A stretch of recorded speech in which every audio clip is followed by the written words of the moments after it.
On this episode of I'm Not a Lawyer, but the Debrief.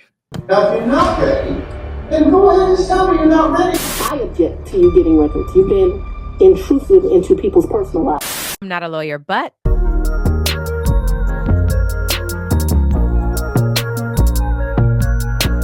I'm not a lawyer, but The Debrief.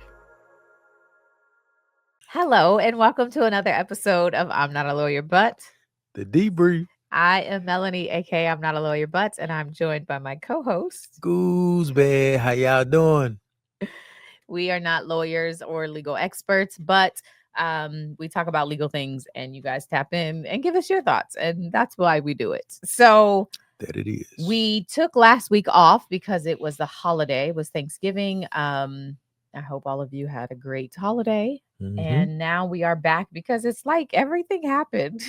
The world got set on fire between our last episode and this one. A number of things have happened, so we'll touch on a few of them. One thing I think happened in between now, the last episode and now, that I just want to quickly touch on, which is what's his name? David D4VD. I feel like I talked briefly about him. Anyway, the word on TMZ is that there is a grand jury convening now for him for that case. And we've talked a lot about grand juries, right? And so we know during the process, what happens is things start to bubble up. Prosecutors they're connecting with the police officers and getting their investigation. And then prosecutors are doing their little follow-ups to make sure it's solid. And once they feel good about the charges, they will present to a grand jury and say, hey, grand jurors, we want to indict this person for these crimes. Here's why. And then the grand jurors get to say, we agree, charge them. Or they say, we don't agree, don't charge them. So that is allegedly, reportedly, it's a secret thing, so we don't get to fully know unless somebody who is a grand jury member says.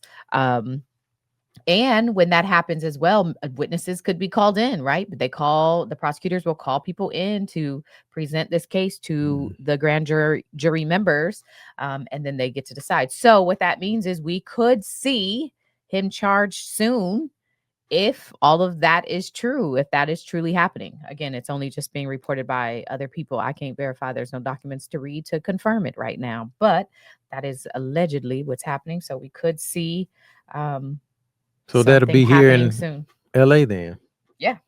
So you might be going to that one. It's going to be absolutely insane. It will be absolutely insane. There's going to be so many media there. It's very annoying. But yeah. I'm so eager to know what happened. I know. I'm ready for the story to be laid out in the document. This? Yeah. What friend did this? Who's trying to set him up if he's being set up? Because I still don't believe he was that dumb to do that and to leave everything, and everything that happened was obviously pointing straight to him. If he was that dumb, hey, how about have at it, sentence him to life, because he deserves that if that's what he did. But this is a very interesting story. So we will see as that one develops if we get if he's arrested soon, obviously. The other thing I want to quickly touch on is the Diddy documentary came out on Netflix. If you haven't watched, I mean, I would say spoiler alert, but we all know he's in prison, so there's no real mystery behind what happens in the situation. But there are a few things that was interesting as someone who covered many of the lawsuits that have been filed against him, as far as someone who went to the actual trial. I found a few things interesting about that documentary. Again, it's on Netflix. It's a 4-part series. I've seen a lot of people have mixed reviews. A lot of people saying this is nothing new. Some of it was not new for me. Some of it was, I'll be honest. So the things I wanted to call out, though. Number one, I read, if you're in Patreon, you may even remember this.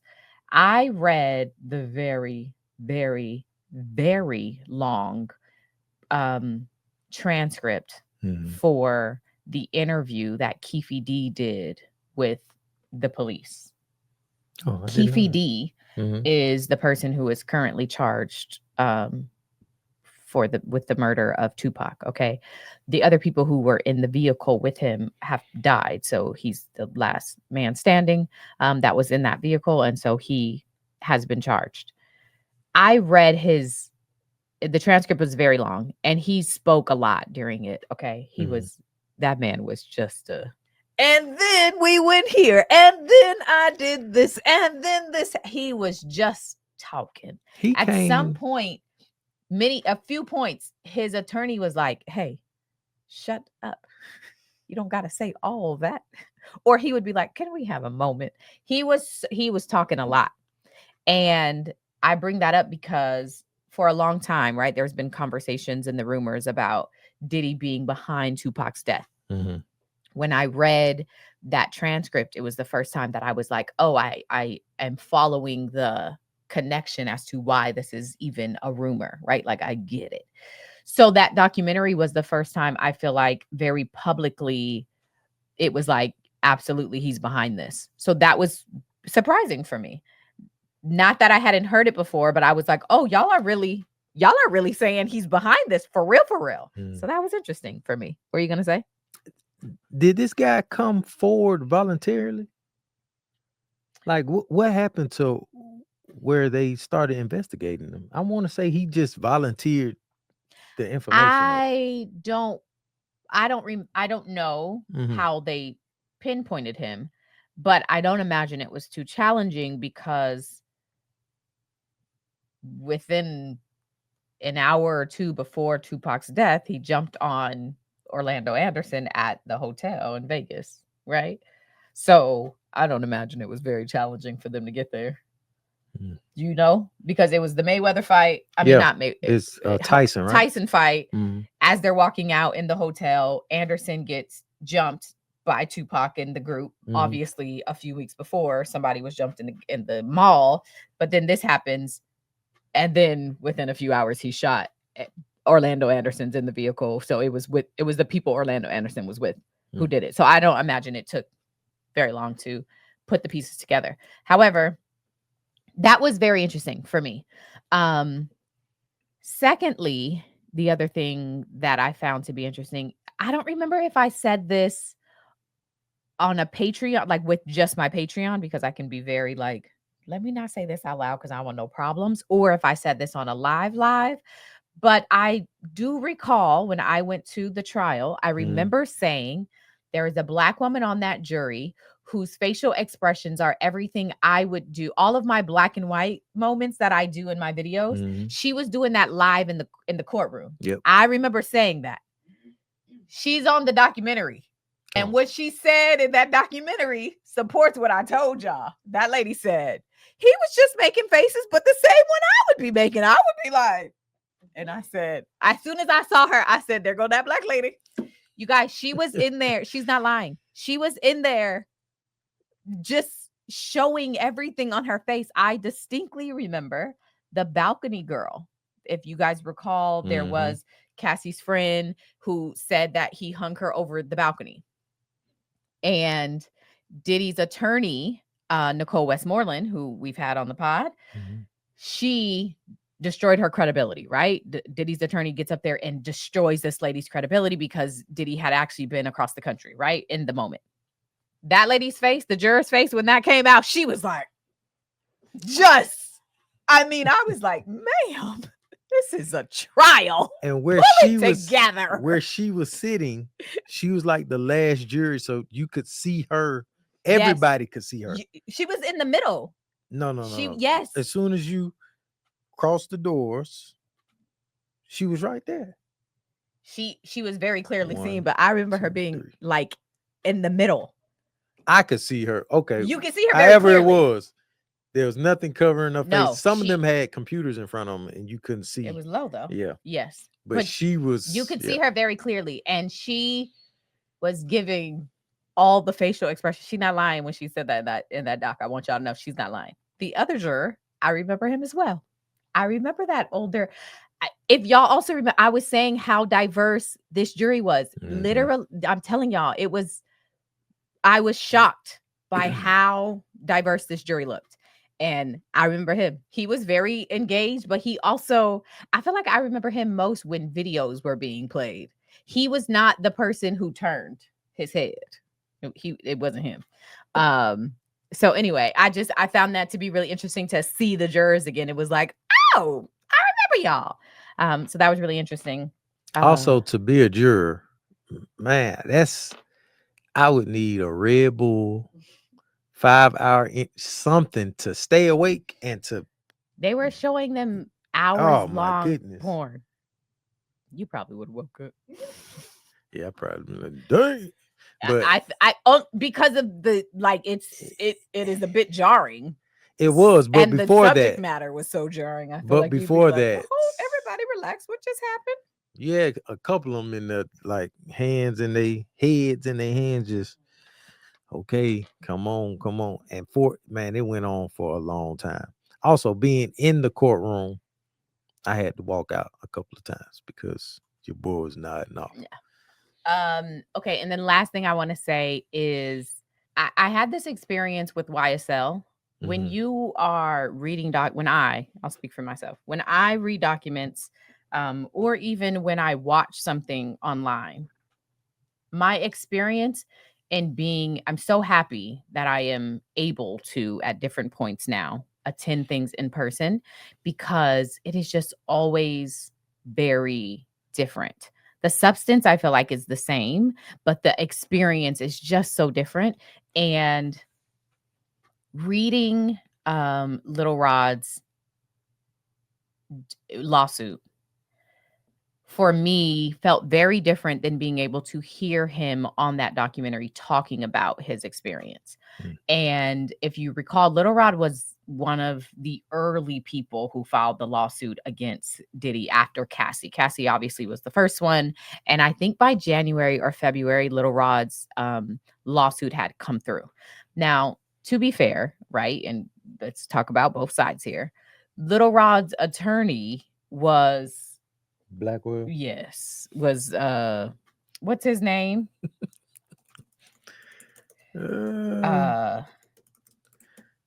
Blackburn? Tyrone Blackburn.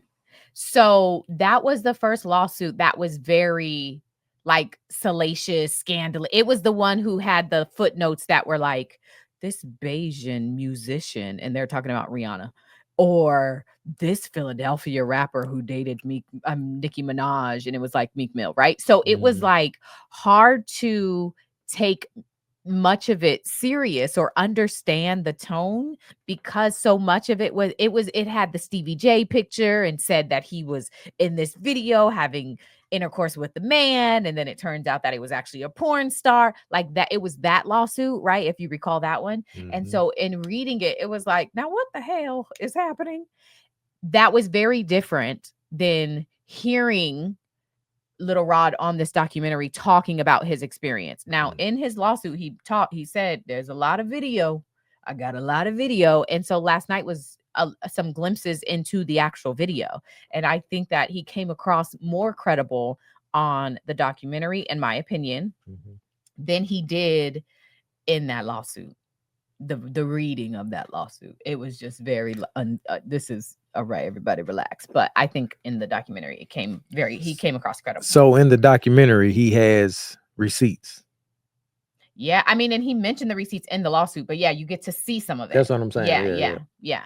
It's totally different seeing yes evidence versus hearing it. 100%. You know, because you can hear about Diddy beating up Cassie. Yeah. And oh, okay, he beat her up. Like you think it's just a simple slap here, slap there. Come on, simple. But I know what you mean. Yeah. I'm sorry, it's not simple. No, I know what you mean. But when you see that video, that puts you in a whole different world. Yeah. So I understand you, but I need to watch it. Yeah, so I can see it what is. You're talking about.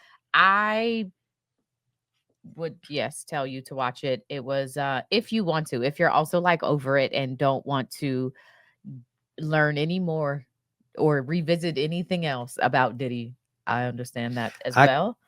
I can say this though, the first episode I did watch, it's interesting to see where he came from and all the connections that he has, and just the history of hip hop, really, because it breaks some things down that I didn't know about him or about the music industry. So I think the other thing that it does, and this is not ever an excuse, to be clear, but when you are reminded of how he grew up, and what people have said about his mother, and the upbringing he had with her, it just begins to give you a lot of context about who he is. I think the connection they made to his father, and how he kind of, I don't want to say reverenced him or imagined him, but just the connection they made with the father was just interesting. So anyway, we don't have to get into like the pop cultureness of the doc, but from the legal perspective, to tie it into the actual podcast, I found the jurors to be interesting. I thought the connections, the lawsuits, and hearing those on the documentary versus what I read was really interesting to see. And that includes Little Rod, that includes some of the other lawsuits as well that were brought up. Being able to see Capricorn Clark on screen being interviewed, because I went through her testimony, and even the jurors had questions about the claim of her being kidnapped, and so hearing them say that and then hearing her say that's what happened, it was just very interesting. So I always appreciate, because I recognize there's a lot of nuance and a lot of context that is removed when you are reading something versus when you get to actually see it happen. So I can appreciate the difference. All right. Oh yeah, you can. Okay. We're gonna change the background. Oh, it is so that we have our regular one. We can leave this in. Ha! There it is. I'm gonna do a transition. There you go. We're back. Oh, that is a totally different vibe too. Okay, let's go to. It is different. It's funny. Let's go to the other thing I wanted to talk about, which was Megan Thee Stallion and Milagro. So that federal trial, which means it was not streamed, no cameras in federal courts. We know that, right? It was in Florida, and that started and concluded. It actually concluded this week. Today is Wednesday. Again, for people who are going to see this on Friday or hear this on Friday, we record live with the Patreon on Wednesday and then release. So that was concluded this week. And just kind of as a refresher, Meg Thee Stallion sued a blogger named Milagro Grams, last name Cooper, but her online name is Milagro Grams, sued her for defamation, for intentional infliction of emotional distress, and for promotion of a deep fake video. The deep fake was a AI video of Meg involved in some sexual activity, but it was AI. And this all stemmed from the Tory Lanez trial. Tory obviously shot and was convicted of shooting Meg Thee Stallion. He was sentenced to 10 years in prison. Milagro is and was a supporter of Tory Lanez. And so before, during, and after Tory's criminal trial, Milagro was using her platform to say things about Meg Thee Stallion, calling her a liar, calling her drunkie, saying she did a bunch of things. And at one point, an AI video of Meg was created. And while Milagro did not create the video, she liked the video on Twitter and then tweeted for people to go look at her likes. Right. And that's because on Twitter, that's a platform in which you can look at the things that people like. So when people went to go look at her likes, it was the deepfake video. So again, she did not create it, but the claim was that she promoted. And to be clear, because a lot of people were like, why don't you sue the person who created it? The claim in which she sued her Okay, right? Let's just be really clear, really quick. Causes of action, break that down even, right? The cause for my action in suing you, the reason I am filing a lawsuit, they are tied to like a law, right? Like you can't just be like, I'm suing you for stepping on my toe. If there's not a legal cause of action, if there's not a legal claim for that, you can't do that, right? You would have to say for like assault or for battery or whatever, right? So the cause of action for her, the claim here was promotion. Like that means that there is you can sue someone for promoting a deep fake of you. Okay, just so we're clear. So that's why she that's why she could sue her for that. So that's what she did. And my question is the person that made the video, is that not the same charge or reason why she could sue them? I mean, if you made it and you put it on Twitter, that's promoting it, because that's how what's her name, Milagro? Yeah, that's how she got it, right? Because she saw it on Twitter. I would assume so, but I don't know the details, and I don't know. What I'm saying is it just reminds me of, even like if I think about Brene, right? Like that case, people were like, why is she suing the mistress? Because that's the claim. The cause of action is that she can. The whole point is that you can. Like, she is suing her because the law allows her to sue for these things. They are saying this is something wrong, and you can therefore get financial, you can get paid for that because you have wronged me in this way. That's all I was trying to make the point here. So all of that to say, her cause of action was promotion of, and the way that is defined is promoting an AI video, whether you created it or not. I can sue you if you promote it. So they go to trial, and Milagro took the stand, Meg Thee Stallion took the stand. A few reporters were down there reporting it live, so you can look at some of their coverage. I did not go. I wanted to, but I did not go down there. And the point is, the jurors found Milagro to be liable, because in a civil case, it's a liable or not liable versus guilty or not. And so in this case, the jurors found her liable for all three, meaning liable. Yes, you did defame Meg Thee Stallion. Yes, you did intentionally inflict emotional distress. And yes, you did promote this deepfake video. Yes, you did all of that, Milagro. However, one of the things that came up is there in Florida, remember we talk a lot about state-specific things. In Florida, and I don't know if it exists in other states, in order to sue someone who is defined as media, okay, if somebody is a media defendant, in order to sue them, before you sue them, you first have to serve them notice. Okay, you have to formally tell them, hey, these statements were defamatory and I want to sue you about them. But you now have the opportunity to correct what you said. If you, as the person suing, if you don't provide that notice to a media defendant, your defamation claim can be thrown out because you didn't provide them the opportunity to retract or correct what they said. So the problem here is that Meg Thee Stallion's team did not serve Milagro this notice because they didn't consider her media. Because that is usually, typically, historically reserved for professional, maybe, or traditional media. It's reserved for newspapers, magazines, news stations, right? It's typically reserved for traditional media. I think they dropped the ball on that one.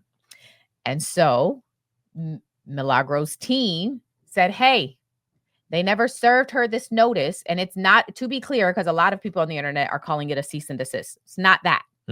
It's not a cease and desist. It is literally a notice that allows the person, the media defendant, the opportunity to retract or correct what they've said.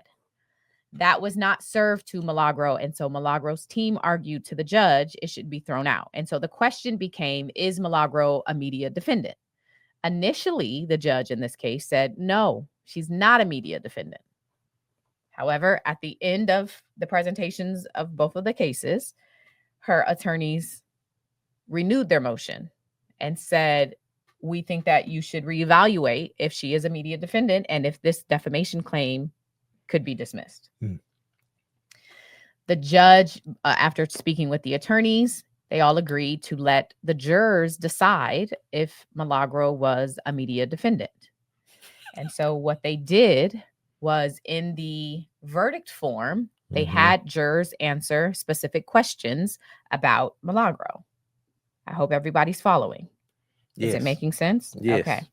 Let me pull up the form. I think that the in today's time, if you do anything on social media, it's called social media. Media, your media, especially if you have the following that girl has, your media. I don't know the definition of media. I can tell you it in 1 second. But if it's over the internet, if I can look it up with my phone, my computer, if it's broadcast, that's media, man. All right. So if you are watching versus listening, I have on the screen now is the verdict form. And so what you see, the first question was, or the first count is for defamation per se. Do you find by a preponderance of the evidence that Miss Cooper, who is Milagro, is liable to Miss Pete for defamation per se by accusing Miss Pete of perjury, which is a felony, by lying under oath in a criminal trial when she asserted that Miss Pete was a non-credible witness? And she also said, I could go down the list of all the different shit that was not true. And thirdly, she asked, was Meg the Stallion caught trying to deceive the courts again? So those three statements were the specific defamatory statements. Those were the things they said in these statements. She defamed Meg the Stallion. That's why we are suing her, right? So those are the three statements. The jury, if you see the X by yes, because they said, yes, we agree that she is liable. She defamed her. But then we get down to this whole idea of media defendant. Do you find by a preponderance of the evidence that Ms. Cooper's defamatory statement caused Ms. Pete actual damages? Okay.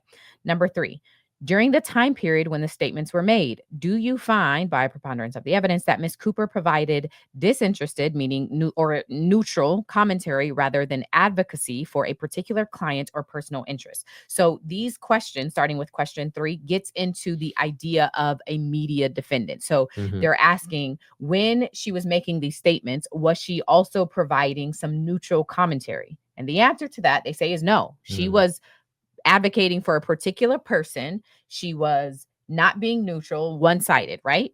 Next question. During the time period when the statements were made, do you find that Ms. Cooper regularly disseminated news or information to the public rather than making an isolated or one-time publication? So was she constantly providing updates, or was it just a one-time? And they say, yes, they believe that she was, during this time, providing this information.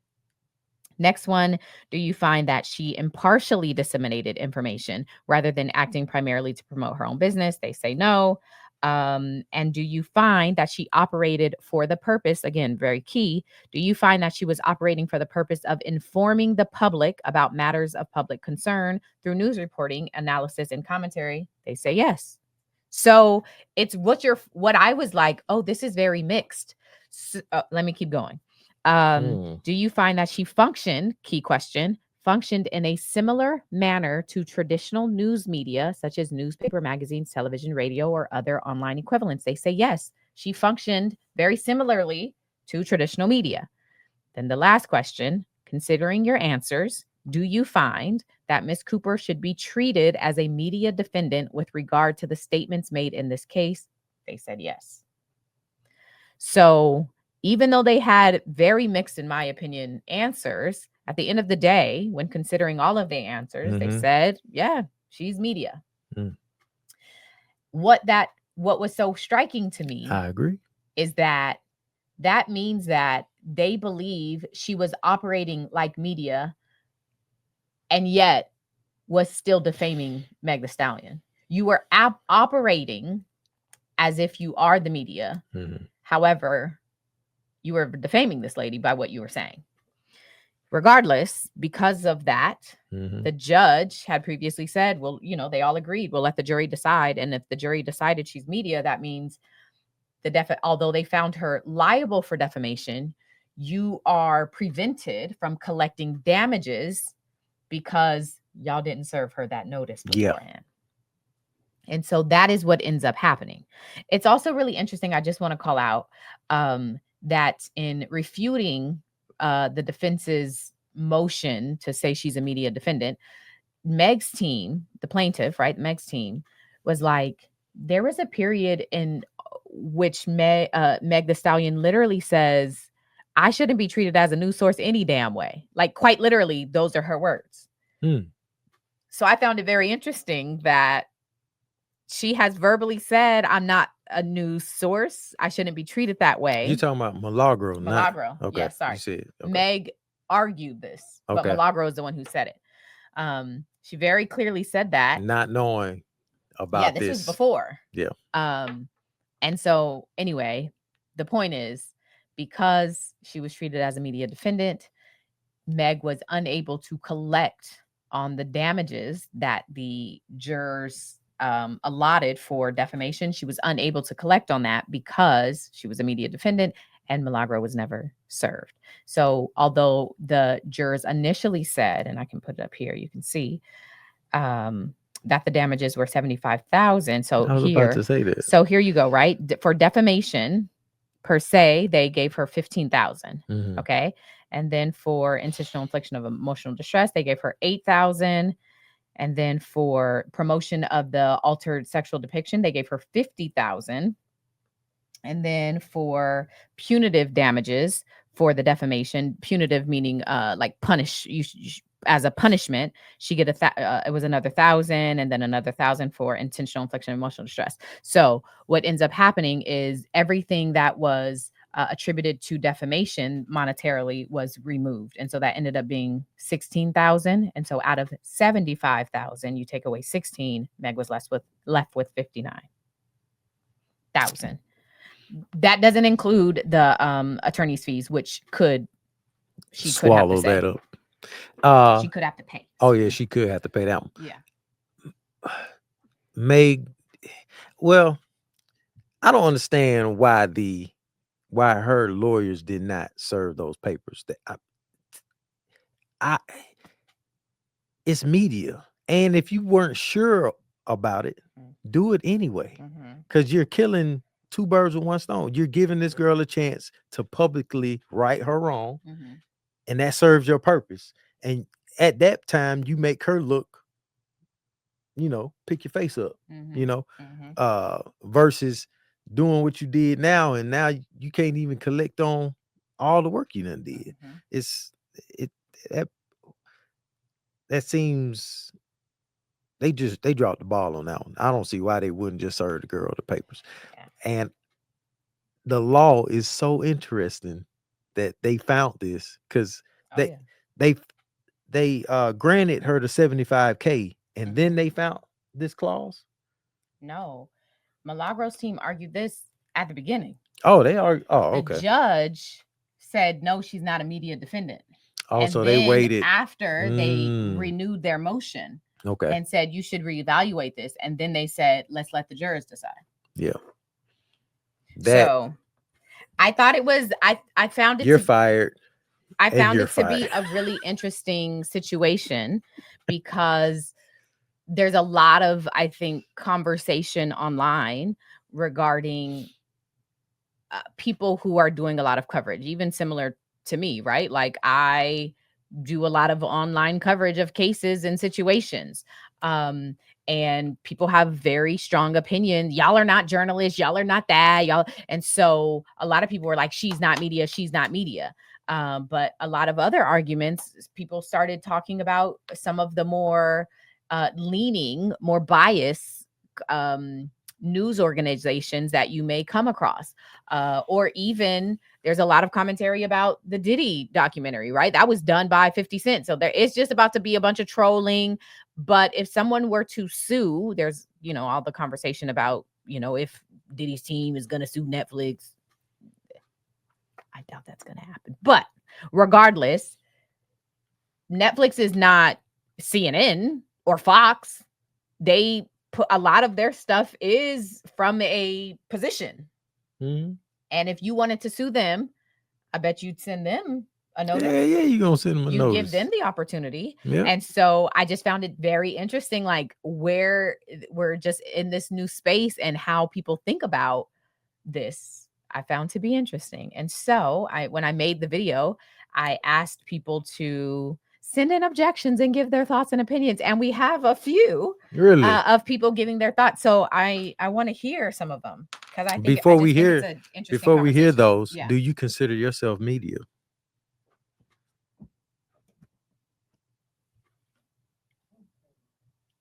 I'll tell you my answer. Okay. And I'm not a lawyer, but I consider myself media. Do you? Oh, yeah. Say more. Why? Guilty by association. What? I think media, when you think about social media is literally in that phrasing. Mm-hmm. So I think by actual definition of media, yes. And when you even think about the term influencer, right? Yep. I think that there has to be some responsibility with people on social media and people who are considered to be influencers, because even by definition of influencer, your whole point is to influence people. And so I think that there should be some responsibility and accountability for that. And if you're going to take a position, you should be able to stand 10 toes behind it. And if that allows you to be sued, or that because I think people should be responsible with their platforms. Yeah. And so I'm going around the way, but I think I do consider myself media, but I also very intentionally, I try to treat my platform responsibly. I try to even though it takes me a lot longer sometimes to put out videos, or I have to actually read or do the research, I recognize that there is a responsibility and there is influence that comes with that. Because I think I've built a lot of trust with my audience, I know that if I say something, many times people believe it to be true, and I'll put a document up to make sure y'all know I'm not lying. But I recognize that there is a responsibility, and so you should be careful about what you're saying, because we are a part of the media. That's how I feel. But anyway, let's listen to this. I agree with you. I got a couple of things to say about this. By the way, my name is Danye, and Danye. This is crazy, because I don't consider Milagro, I guess that's how you say her name, as media. And from reading all the things that she was saying, that was all rumors and her personal feelings. Also, how she tried to put that claim out and say that she's a media personality, or she is media. You see all the people that she was interviewing, Judge Joe Brown, Nicki Minaj, and I forget the other one, but they're all MAGA-leaning folks. And you already know Nicki don't like Megan. So it's all suspect to me. But I love your show, your podcast. I appreciate you in this space as a Black woman. God bless, and keep coming on with the good stuff. You ended that good. I know. I love it. Thank you very much. Thank you. Yeah. Shout out to the men leaving the objections. Thank you for leaving that. Hi. I'm not a lawyer. I do have a question about the Milagro lady against Meg the Stallion. I'm trying to understand, why is it okay for her to made statements about someone that's not true, and then comparing it to the Cardi B Tasha K case, why did Tasha K get in more trouble for making stuff up versus the Florida girl? Florida didn't seem to get in as much trouble for that than Tasha K did. So if you could compare the two cases, that would be nice. Why is it acceptable for one but not the other? Thank you. So the Tasha K and Cardi B case was in Georgia, so of course we're going to start there. They're different states. But and honestly, it would go back to jurors to figure out what was in their mind. Let me pull up Cardi B's lawsuit just so you can see some of the things that she was saying. And all I could imagine, this is again just speculation because we don't know what the jurors were thinking. But the language that Tasha K was using was maybe it upset the jurors more. I don't know. And she doubled down repeatedly and just refused to do anything other than what she was doing. So that could be it. But let me just pull it up in case you are unfamiliar, didn't really get into that lawsuit. So you have your information yourself.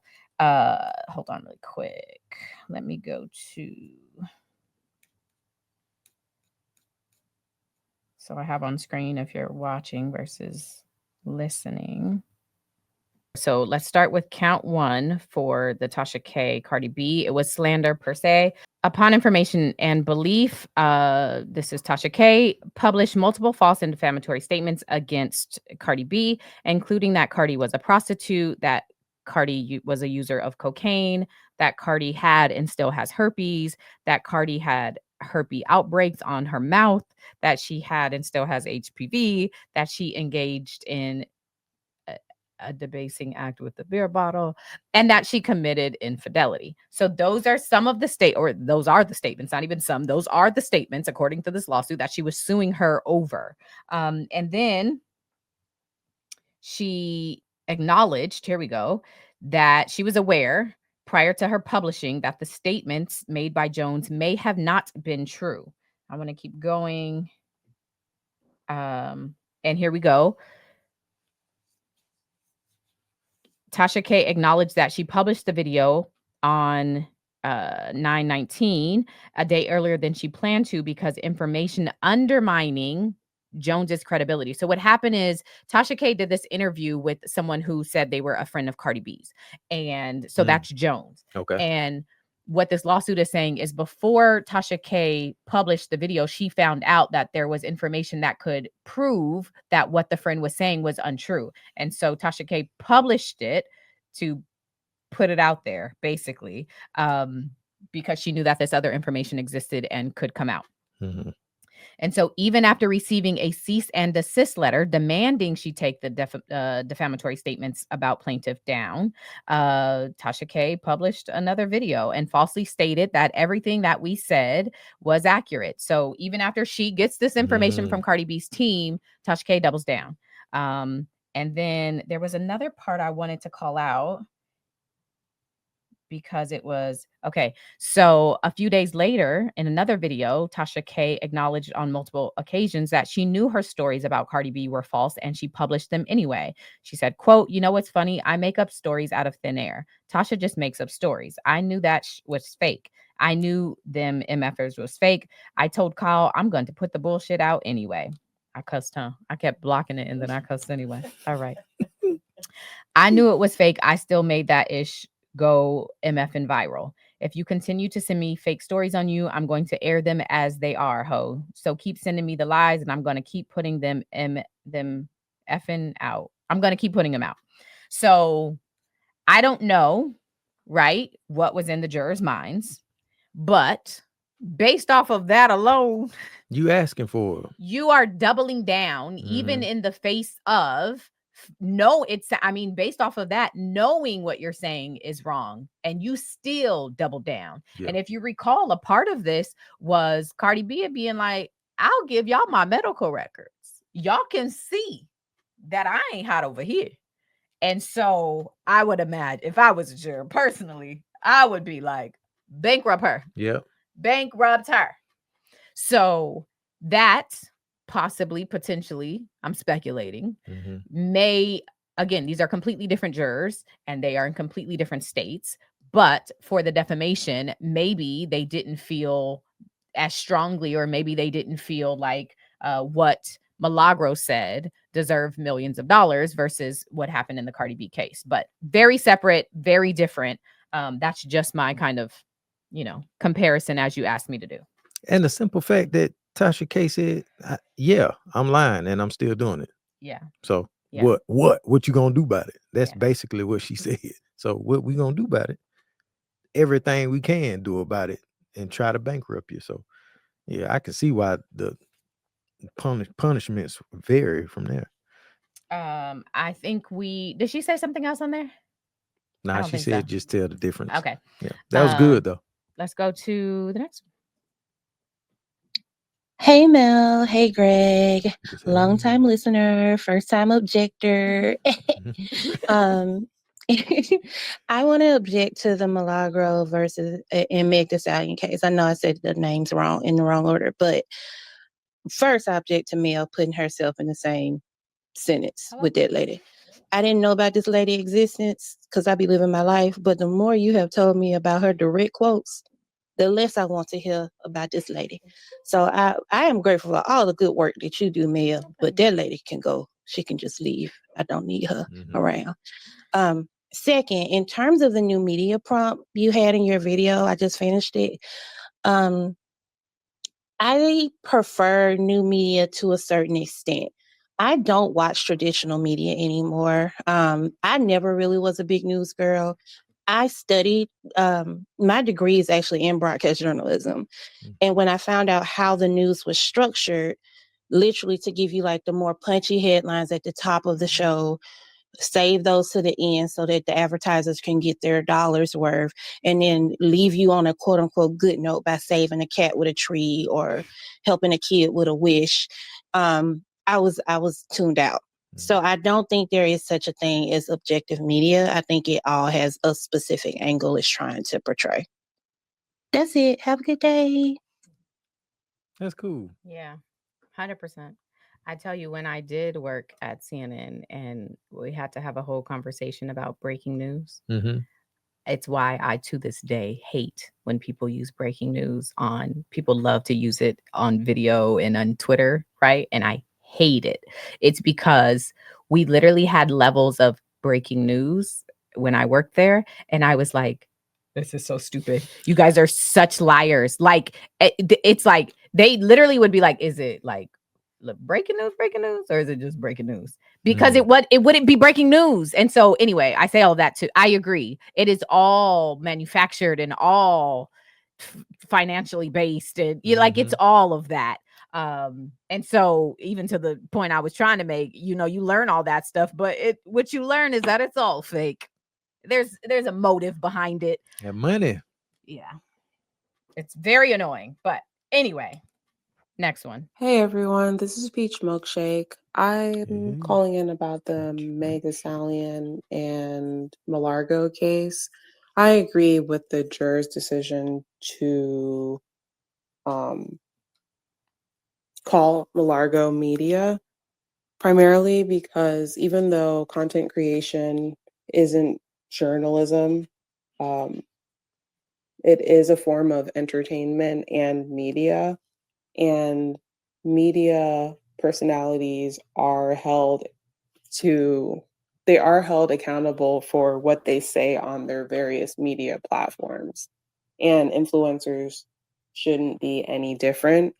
And if you are going to be called an influencer, you can't escape the consequences of influencing people. Like it's literally in the title. And a perfect example of that is Candace Owens and the president of France and his wife. And look where her words landed her in. So I think this is just a good word of caution to people on the internet to not let your mouth write a check that you're asking in cash. Come on. Sorry for cursing, but yeah. It's okay. I did it too. I totally agree. Yeah. I think there's certain situations where, you know, if there's a one-off and you just using Twitter, Instagram, and you just say some random bull, you know, whatever. But if you have a scheduled podcast, a scheduled time you film and put out that bull and you do it over and over again, to me, that's media. So, yeah, I totally agree. The other thing that's just worth mentioning is, you know, the what's required for a celebrity, a public figure, to sue for defamation is different than a private person, right? There's more things required in order for a public figure to sue. It has to be like malicious. It has to be harm to the reputation. Mm-hmm. They have to know, the person who defamed them has to know the statements were not true, and still post them with regardless of the fact that, like, it's true, it's not true, I'm gonna post. Like, there has to be like malice with it, and so that it's different for a public figure. And so I say all of that because, in my opinion, because what's required is more intense for a celebrity, if a celebrity is able to meet that standard, I think they should sue. Absolutely. If you check all those boxes.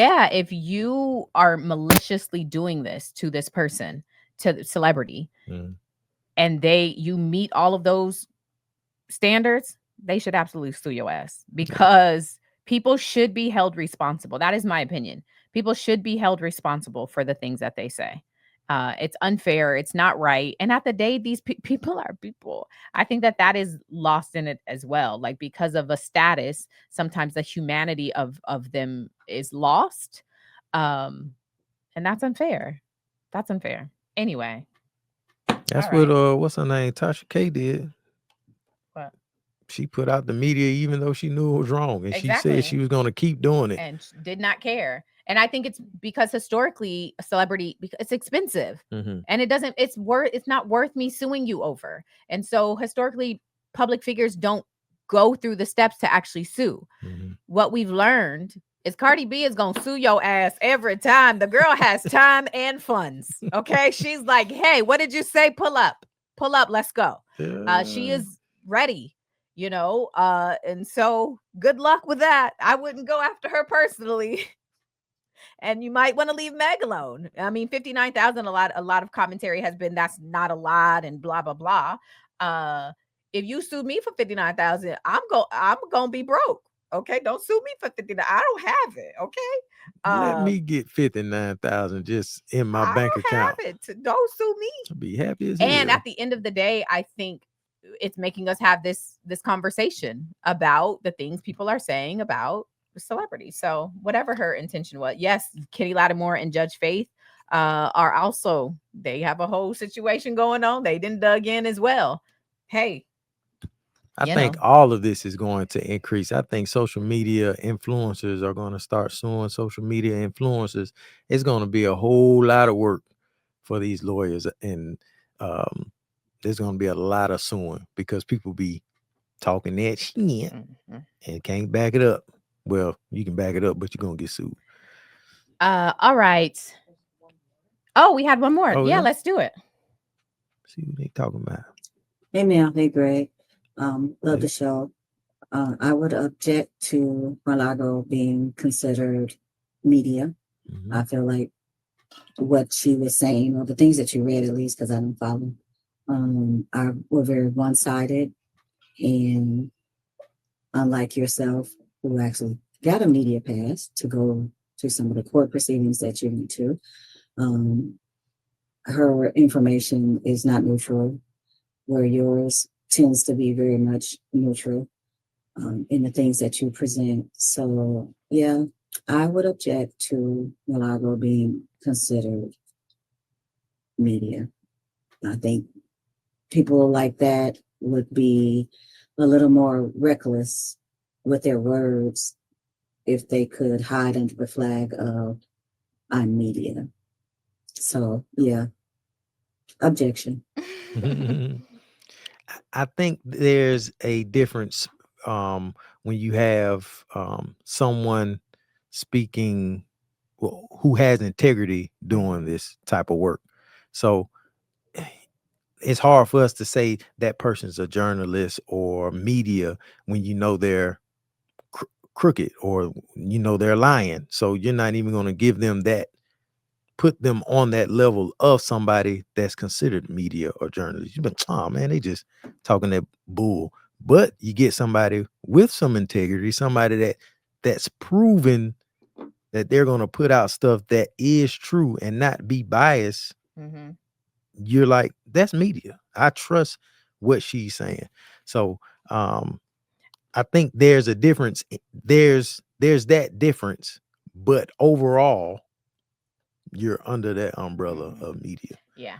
I think it's different questions. Yeah. Is what I think we're landing on. That these are all media platforms. All of these people, you know, technically are considered that, at least according to this Florida description. Okay.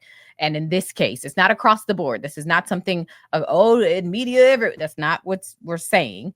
But based on this case in Florida, I think my opinion is that it's different questions. People have platforms, and literally based on the platform that they have, the fact that it's online, it's social media, these are actual media platforms. And the longer we ignore and deny the existence of these platforms and the influence that these platforms have and the coverage and the people watching, the longer we deny that, the worse off I think we're going to be. I think the sooner we can get to that realization and recognizing that, then we can start addressing it more appropriately and the laws can catch up. And I think you first have to acknowledge it so that everything that comes along with that acknowledgement can happen. We have to put laws and things in place to hold people responsible, but that only happens when you say, yes, this exists.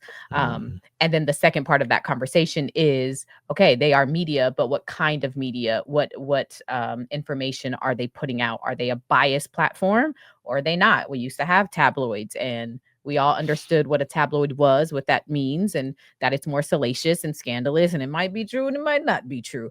And once we have that conversation about these media platforms, I think we just get to a better place overall. So, all right. I think that was the last one. That was. Mm-hmm. I guess we're done. I was drinking out of my mug. My tumbler that says I'm Not a Lawyer But. If you haven't been to ImNotALawyerBut.com, make sure you go visit there. I've gotten a couple of orders actually, because I still have notebooks and we still have these. This is my favorite right now in life. I've been using it everywhere. So ImNotALawyerBut.com to order your merch. Make sure you are subscribed to me on YouTube because I am at 99,754 subscribers. That's great. And I'm trying to get to 100,000 because 99.5 won't do. Mm-hmm. So if you are not subscribed to me on YouTube, please do so because I'm trying to reach my goal by the end of the year. I need to make a video, and I bet you that reach out to all your journalists and non-journalists. Yes. And again, shout out to the credible journalists. Shout out to the people who are working at these publications and doing all of the things, but also shout out to the independent journalists and the independent researchers and the independent people out here who are finding their way in this new space and doing so responsibly. Shout out to you guys as well, because we are in a new space, and for a long time, quick tangent, then I promise I'm done. But life and the way corporations, 9-to-5s, are set up is that everybody hasn't always had the same opportunities. Okay. And so for many of us who are doing stuff independently, it's because we weren't afforded the opportunity to do it another way. Maybe we didn't get those jobs, we didn't get those positions, and it's hard out here. And so we're just figuring it out as we go. And that comes with a lot of work for people. So shout out to the people who, whether it's this space or any other space, shout out to people who are doing things independently and figuring it out as you go and doing so responsibly. I think that's what all I had to say. Follow me, ImNotALawyerBut, on all platforms. And coming from somebody that's bearing witness to all the hard work that it takes to get this done, I would like to say I'm proud of you. Thank you very much. All right. The court is adjourned. Oh, hold up. Follow him. You can catch me at GOOLZBY on Instagram. Court is adjourned. Bye.